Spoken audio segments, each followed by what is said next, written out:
Bapak Ibu Upasaka Upasika, marilah kita mengambil sikap anjali untuk mengagungkan Guru Agung kita Sang Buddha Gautama. Namo tassa bhagavato arahato samma sambuddhassa. Namo tassa bhagavato arahato samma sambuddhassa. Namo tassa bhagavato arahato samma sambuddhassa. Sukarani asadhuni atano ahitani ca yang we hitanca sadunca tang we parama dukarang. Sungguh mudah untuk melakukan hal-hal yang jahat dan tak bermanfaat, tetapi sungguh sulit untuk melakukan hal-hal yang baik dan bermanfaat untuk diri sendiri. Demikian sabda Sang Buddha di dalam kitab suci Dhammapada syair 163. Selamat pagi, Namo Buddhaya.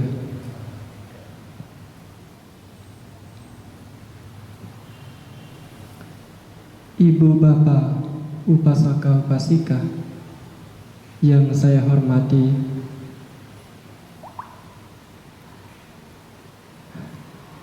pada kesempatan hari ini saya mendapat kesempatan yang baik untuk bisa berbicara, untuk bisa berbagi dhamma kepada ibu bapak sekalian, dan juga kesempatan yang sangat baik bagi ibu bapak untuk bisa mendengarkan ajaran Sang Buddha pada kesempatan ini. Bagi Anda yang mengikuti puja bakti umum via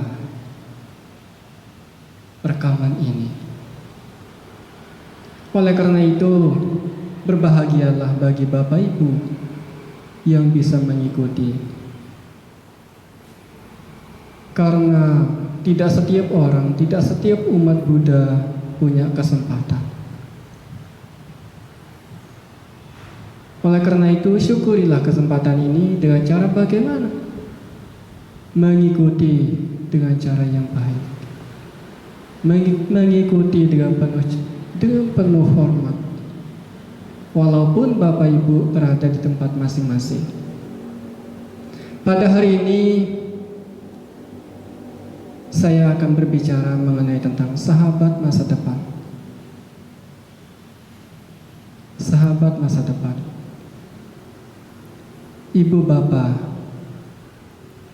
seperti yang kita ketahui, kita menjalani hidup membutuhkan seorang sahabat. Tidak ada yang mau menjalani hidup sendirian, apalagi Bapak Ibu yang memilih sebagai berumah tangga, upasaka upasika, memilih untuk berkeluarga. Di rumah itu, sahabat terdekat adalah pasangan Anda. Kemudian di kehidupan secara umum, sahabat Anda adalah kawan-kawan Anda. Sahabat tentu adalah sahabat yang baik, sahabat sejati yang diajarkan oleh Sang Buddha. Karena sahabat juga bisa mempengaruhi kehidupan kita. Sahabat yang baik akan mempengaruhi kehidupan yang baik. Kalau sahabat yang tidak baik, tentu akan menjatuhkan ke kehidupan yang tidak baik. Oleh karena itu, sepantasnya, selayaknya sebagai umat Buddha memilih sahabat yang baik, baik dalam kehidupan ini maupun di kehidupan yang akan datang. Dan yang akan lebih banyak saya bahas adalah sahabat yang akan datang. Dalam hal ini adalah perbuatan. Ibu bapak upasaka dan upasika di dalam salah satu sutta di dalam Samyutta Nikaya, Sang Buddha memberikan penjelasan mengenai tentang Mita Sutta atau sahabat sutta. Sutta tentang sahabat. Ada 4 pertanyaan. Yang pertama adalah, siapakah sahabat seseorang dalam perjalanan? Jawabannya adalah, rombongan perjalanan adalah sahabat ketika seseorang dalam perjalanan. Sebagai contoh, tadi Bapak Ibu ketika berjalan dari daerah Pluit sana, dari Wihara Dhammasuka sana, mengunjungi Wihara Jakarta Dhammacakajaya bersama rombongan. Karena ini lebih dari 1 orang, lebih dari 2 orang adalah rombongan. Setia menemani, setia bersama, sampai selamat pada tujuan. Ini adalah sahabat dalam rombongan, sahabat dalam perjalanan. Apapun yang terjadi di tengah perjalanan, itu Anda akan setia bersama rombongan. Ketika satu istirahat, semua akan istirahat. Ketika semua berjalan, semua akan berjalan. Itu adalah sahabat. Ketika dalam perjalanan. Yang kedua adalah, siapakah sahabat seseorang ketika dalam rumah sendiri? Jawabannya adalah, ibu adalah sahabat dalam rumah sendiri. Sudah pasti semua orang punya ibu, kecuali Anda seorang beta atau seorang makhluk surgawi di alam surga, karena Anda lahir secara spontan. Manusia punya ibu, baik yang masih hidup maupun yang sudah meninggal. Seorang ibu juga dikatakan sebagai dewi dalam keluarga, Brahmana dalam keluarga. Karena apa? Ingat, cinta kasih ibu itu luar biasa. Sehingga dalam sebuah syair lagu dikatakan, kasih ibu kepada beta tak terhingga sepanjang masa. Mulai dari dalam kandungan, kurang lebih 9 bulan 10 hari, ibu kita mengandung, kita dibawa kemana-mana. Ketika dilahirkan, dirawat, dikasih makan dengan penuh cinta kasih. Ketika sudah besar, waktunya berjalan, kita diajarkan berjalan. Kita dimasukkan ke sekolah-sekolah. Ketika waktunya untuk menikah, Anda dinikahkan, dipilihkan pasangan yang terbaik. Itulah seorang ibu.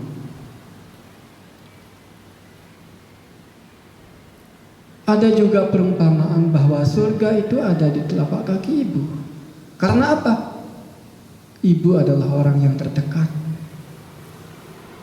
Oleh karena itu, dalam rumah sendiri, sahabat kita adalah seorang ibu. Itu alasannya dikatakan sahabat dalam rumah sendiri adalah seorang ibu.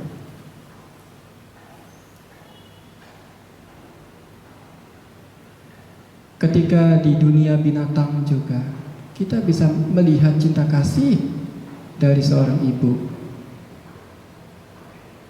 Ayam contohnya.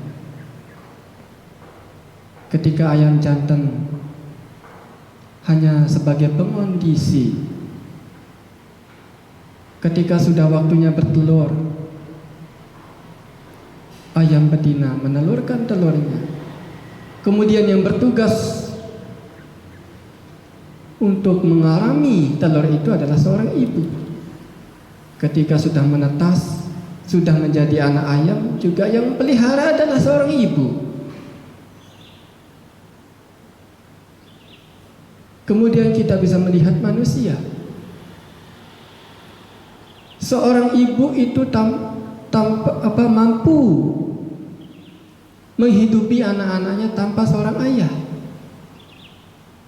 Tapi kebanyakan orang, kalau seorang ayah ditinggal pergi oleh seorang ibu, tidak mampu mengurusi anak-anaknya, akan menikah lagi, dan menikah lagi. Tapi banyak kisah seorang ibu mampu menghidupi banyak anak-anaknya tanpa seorang ayah. Kemudian pertanyaan yang ketiga adalah, siapakah sahabat seseorang ketika dibutuhkan? Seorang kawan adalah sahabat ketika kita membutuhkan. Ketika Bapak Ibu pernah mengalami kesusahan, pernah mengalami suatu hal yang membutuhkan orang lain, kemudian ada orang yang membantu, menolong ibu bapak, itu adalah sahabat ibu bapak ketika ibu bapak membutuhkan. Siapa saja mereka, itu adalah sahabat, itu adalah kawan dalam kehidupan bapak ibu. Karena kawan, karena sahabat yang baik adalah selalu ada dalam kondisi apapun, baik dalam keadaan sedih maupun bahagia. Itulah sahabat yang baik. Kemudian pertanyaan yang keempat, siapakah sahabat kita pada kehidupan yang akan datang? Bukan rombongan, bukan ibu, dan juga bukan kawan. Kalau hanya rombongan seorang ibu kemudian sahabat sejati dalam kehidupan ini, itu hanya sahabat-sahabat sebatas kehidupan kita di dunia. Tapi siapakah sahabat kita di masa mendatang? Jawabannya adalah perbuatan kita. Perbuatanlah yang akan setia menemani Bapak Ibu kemanapun Bapak Ibu pergi. Perbuatan tidak akan pernah mengkhianati. Saya akan jelaskan. Kalau hanya pasangan yang mengatakan cinta mati, tetapi ketika nanti Bapak Ibu salah satu ada yang meninggal, pasangan Bapak Ibu tidak akan mau ikut mati. Orang tua saja, ibu kita saja ketika meninggal dunia, apakah anak-anaknya ada yang mau meninggal dunia? Apakah ada mau yang dimakam, dikremasi? Saya yakin dan percaya tidak ada. Tidak ada yang mau sebodoh itu. Apalagi saudara-saudara kita, keluarga kita, sahabat-sahabat kita, teman-teman kita. Tidak ada yang mau ikut. Mereka hanya mengantarkan kita apabila kita meninggal dunia sebatas di pemakaman atau tempat kremasi. Mereka akan mengucapkan selamat jalan sahabat, selamat jalan mama, selamat jalan papa, selamat jalan saudara. Semoga berbahagia. Hanya itu yang diucapkan. Lalu kita akan berjalan sendirian dalam kegelapan. Kalau bukan perbuatan kita, siapa lagi yang mau menemani? Baik itu perbuatan baik maupun perbuatan yang jahat, itulah yang akan setia menemani kita. Lalu kalau kita tidak melatih diri melakukan perbuatan-perbuatan baik, menjalani apa yang dianjurkan oleh Dhamma, menjalani apa yang dianjurkan oleh Sang Buddha, maka kita akan berjalan ditemani oleh sahabat-sahabat yang tidak baik atau perbuatan-perbuatan jahat kita. Kemana? Sesuai dengan perbuatan-perbuatan jahat itu. Bisa di alam neraka, bisa di alam binatang, bisa di alam awiji.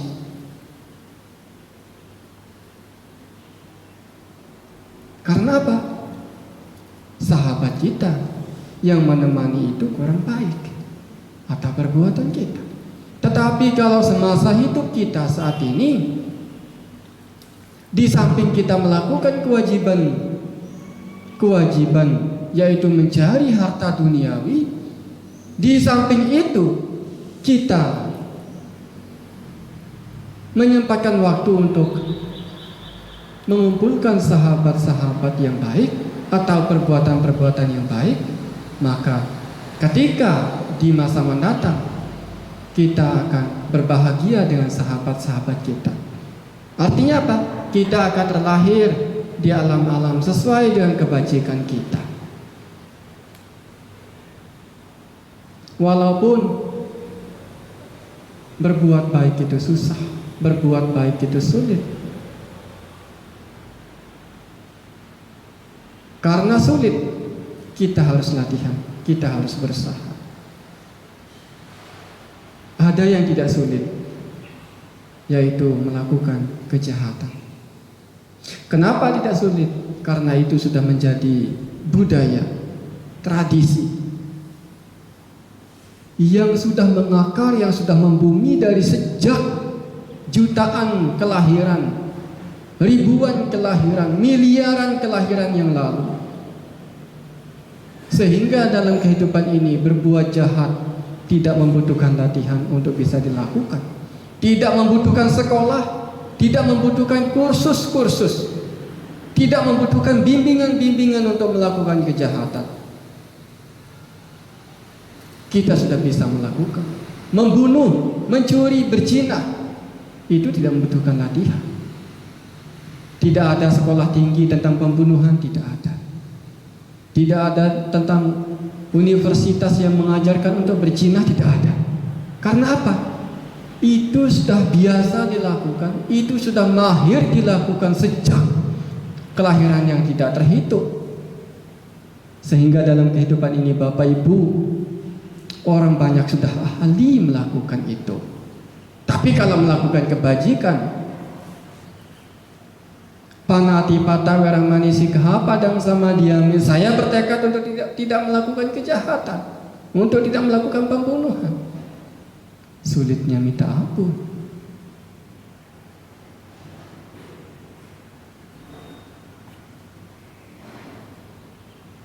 Oleh karena itu, oleh karena sulit, oleh karena tidak mudah, kita harus latihan. Jangan diabaikan.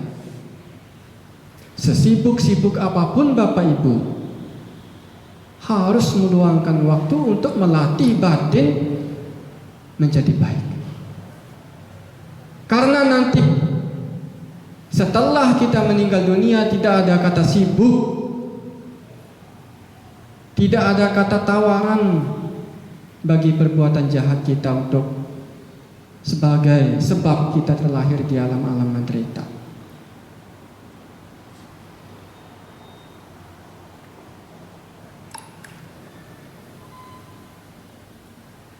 Oleh karena itu,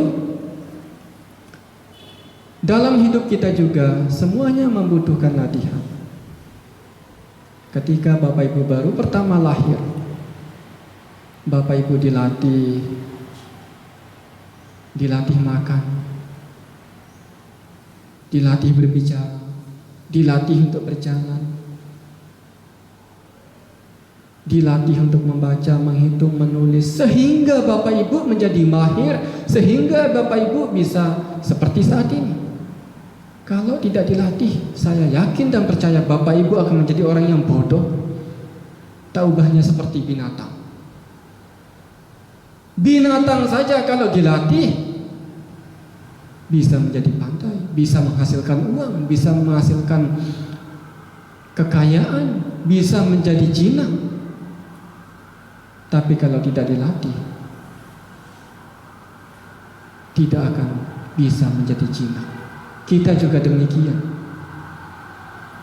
Orang bijaksana, orang suci itu karena latihan, karena usaha. Lalu apakah para bante, para orang-orang yang berlatih dalam wihara saja yang mampu menjadi suci? Juga tidak. Ibu bapak juga bisa, asalkan satu, latihan, usaha, tekad yang kuat. Apalagi di masa wabah, di masa pandemi seperti saat ini, kalau kita tidak latihan, kita akan menderita sekali, baik secara jasmani, secara batin. Secara jasmani, Bapak Ibu tidak bisa kemana-mana. Yang bisa pergi-pergi, tidak bisa diam di rumah, mereka akan merasa tidak nyaman, tidak enak, karena selalu berdiam di rumah.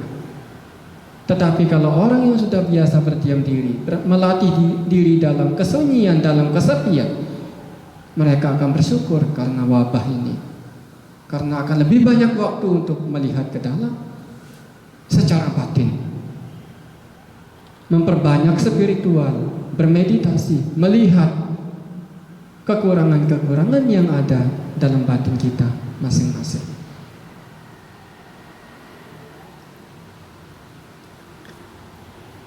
Sebagai umat Buddha,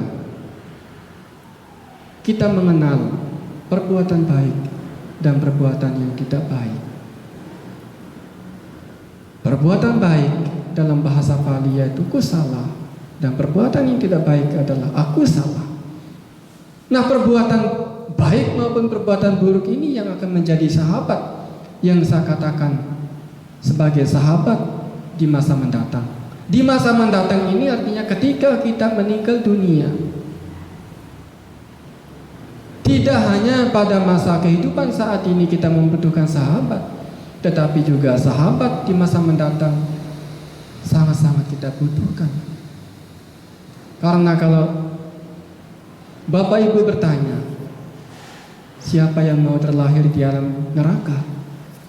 Siapa yang mau bertumbuh lahir di alam binatang, di alam petak? Tidak ada yang mau. Ketika Bapak Ibu berdana,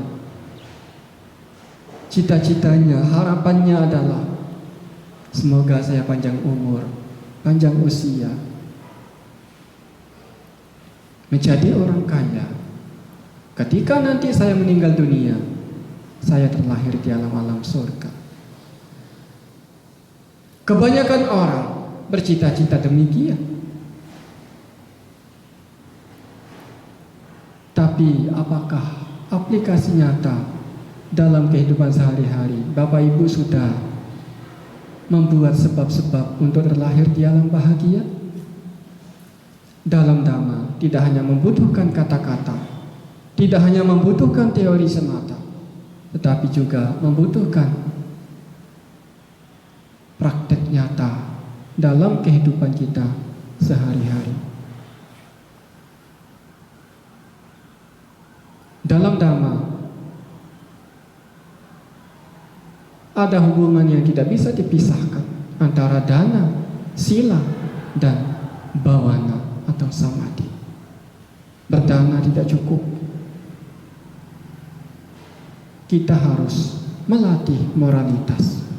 Karena Bapak Ibu mungkin pernah menjumpai, pernah bertemu dengan orang kaya, tetapi usianya pendek, sakit-sakitan, menderita sekali. Ada yang demikian. Kenapa?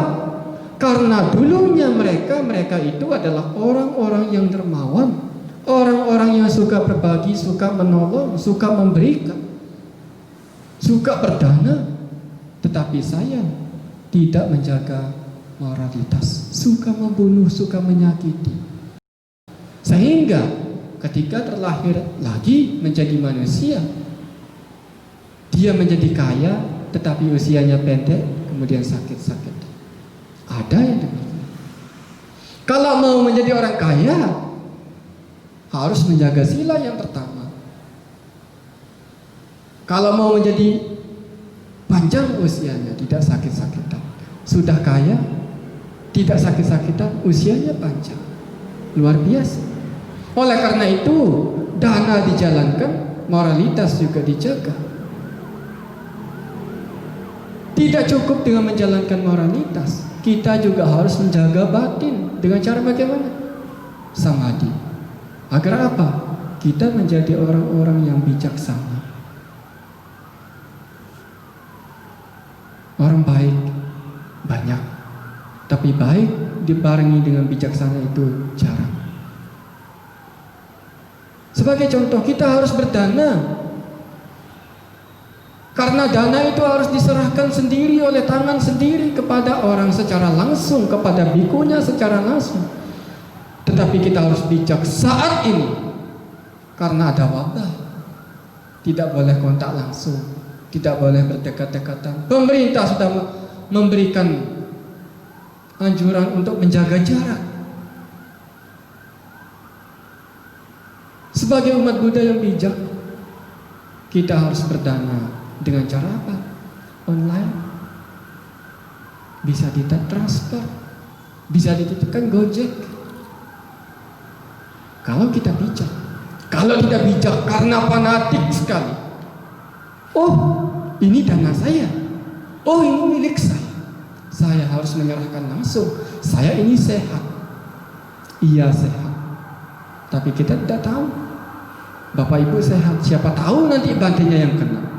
Bapak yang berdana bisa tertular oleh bantainya, bisa jadi demikian. Atau umatnya itu sehat, tapi dia bawa virusnya karena dia kebal tubuhnya, tidak bisa kena, tapi virus itu ada dalam tubuhnya. Ketika berbicara sama bantainya kena. Tidak hanya bantainya kena, umat-umat yang lain kena, karyawan-karyawan wihara kena. Baik sekali berdana, tujuannya baik, tapi harus bijaksana. Karena setiap wihara menerapkan dana online, menitipkan di satpam atau karyawan. Ini umat Buddha yang bijak, tidak hanya baik tapi juga bijaksana. Ketika pangsen contohnya, niatnya baik, tapi pesan burungnya dipesan duluan. Pak, nanti saya mau pangsen, tolong Bapak carikan burung merpati. Wah, karena si pedagang membutuhkan uang, ditangkaplah merpati milik orang lain.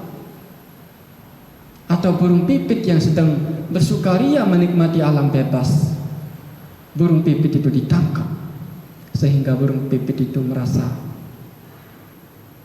menderita sekali. Walaupun di dalam sangkarnya itu tersedia makanan-makanan yang enak, makanan-makanan yang lezat, minuman yang cukup, dimandikan mungkin, tapi tetap saja burung pipit itu akan menderita. Karena apa? Tidak bisa bebas menikmati kehidupannya. Walaupun nanti akan dipangsen, tetapi dia sudah menderita terlebih dahulu. Kalau orang bijak, dia tidak akan melakukan perbuatan seperti itu. Dia baik, tapi dia tidak bijak. Oleh karena itu, tujuan kita belajar Dhamma adalah supaya kita menjadi baik dan bijak. Baik dan bijak. Baik dan bijak ini tidak spontan. Kalau tanpa latihan, tidak hanya datang ke wihara kemudian memohon kepada Buddha Rupang, mohon supaya saya menjadi orang baik dan bijak. Semoga saya menjadi orang baik dan bijak. Walaupun 15 kali, 10 kali, 15 kali, 200 kali, dan sebanyak kali Bapak Ibu jungkir balik memohon seperti itu, berdoa, tidak akan pernah terjadi tanpa membutuhkan usaha dan latihan. Oleh karena itu, dalam kesempatan yang singkat ini, saya mengajak Bapak Ibu untuk latihan dan latihan. Setiap saat damai itu bisa diterapkan di mana saja dan kapan saja.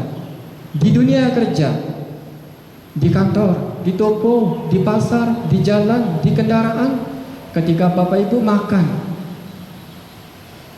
bisa menerapkan dhamma setiap saat. Ketika makan, Bapak Ibu makan dengan penuh perhatian. Saya makan makanan ini dengan tujuan supaya sehat, supaya kuat. Nanti kalau saya sehat, saya kuat, bisa beraktivitas, bisa melakukan kebajikan lagi. Di sana Bapak Ibu bisa mengikis keserakahan. Karena kalau kita makan dengan penuh perhatian, makan dengan penuh makna, kita akan makan secukupnya. Tapi kalau orang yang tidak merenungkan, apalagi makan yang enak-enak, daging babi, daging-daging, wah, auja, enak-enak sekali.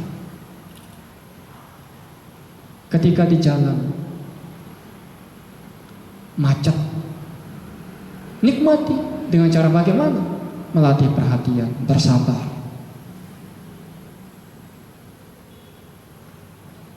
Bersabar. Kemudian, ketika menemukan orang-orang yang membutuhkan bantuan seperti pengemis, pengamen, bisa berbuat baik. Di kantor, Bapak Ibu juga bisa mempraktekkan dhamma, bisa menjaga ucapan, bisa menjaga pikiran, bisa menjaga tindakan. Menjadi orang yang ramah, menjadi orang yang peduli. Itu juga merupakan praktik dhamma. Nah, dhamma inilah yang akan menjadi pedoman dalam hidup kita untuk latihan, dan latihan. Latihan menjadi orang baik dan bijak, sehingga nanti akan menjadi sahabat di masa mendatang. Sebagai penutup, dhamma sering diumpamakan sebagai rakit. Dhamma ini hanya sebagai sarana bagi kita, hanya sebagai perahu atau rakit bagi kita. Ketika Bapak Ibu mengunjungi suatu pulau, kemudian menggunakan rakit untuk menyeberang. Ketika sudah sampai pada pulau itu, rakit tidak akan dibawa masuk ke dalam pulau.